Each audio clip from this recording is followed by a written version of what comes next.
In this video, I am going to explain anatomy of tensor fascia lata.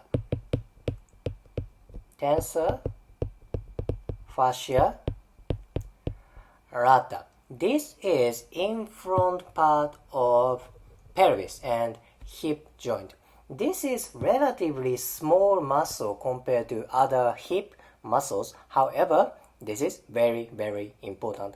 Let me explain its origin and insertion. Origin is this part. Tensor fascia lata originates from anterior part of iliac crest. Let's say iliac crest. Iliac crest. You see, this part. And it also originates from this part. This is most anterior part of iliac crest. That is ASIS. ASIS. This is anterior superior iliac spine. Anterior superior iliac spine. This is it, ASIS. So it originates from iliac crest and ASIS. Okay. Now this inserts to this fascia. This is iliotibial band.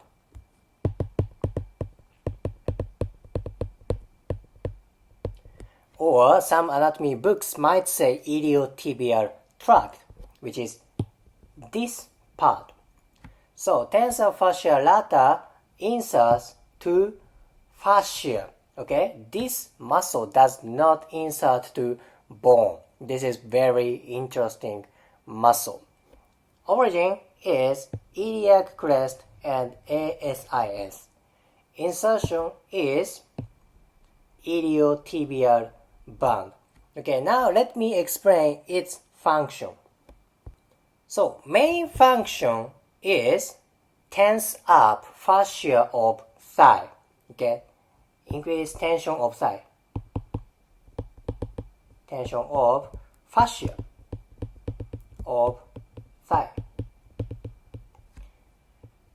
Because its name is tensor fascia lata. Tensor means it creates tension, right? Fascia lata means fascia of thigh. So when tensor fascia lata contracts, it pulls fascia this way so that tenses up fascia. And it also moves hip joint. Of course, that makes flexion. Flexion. Internal rotation. Internal rotation. And abduction. Abduction. This muscle does so many movements.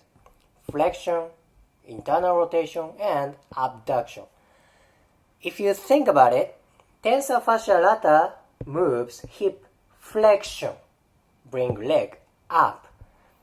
However, what if hip joint is stabilized? What's going to happen? Then tensor fascia lata pulls pelvis this way. So this makes anterior tilt. Anterior tilt of pelvis. Okay, this guy does so many movements. Flexion, internal rotation, abduction for hip joint, and anterior tilt for pelvis. Okay, now let me explain interesting connection of tensor fascia lata. Okay, this is profile view. This is tensor fascia lata. This is iliotibial band. Remember, tensor fascia lata attaches to iliotibial band. What is this muscle? This is gluteus maximus. Gluteus maximus also attaches to iliotibial band. So you can say tensor fascia lata and gluteus maximus are connected indirectly via iliotibial band. I am not saying these two guys fuse together, but if you follow connection, you can say they are connected indirectly. So, if gluteus maximus gets tight, that can affect tensor fascia lata. Maybe that's possible.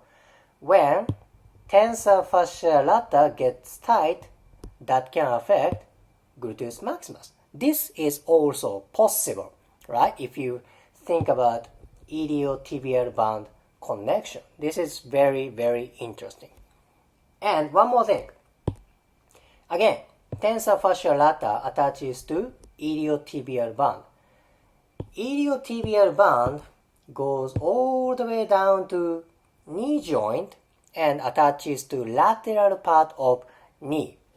If you use tensor fascia lata too much, that pulls fascia this way continuously, chronically, then this tension goes all the way down to knee, then this can lead to knee pain.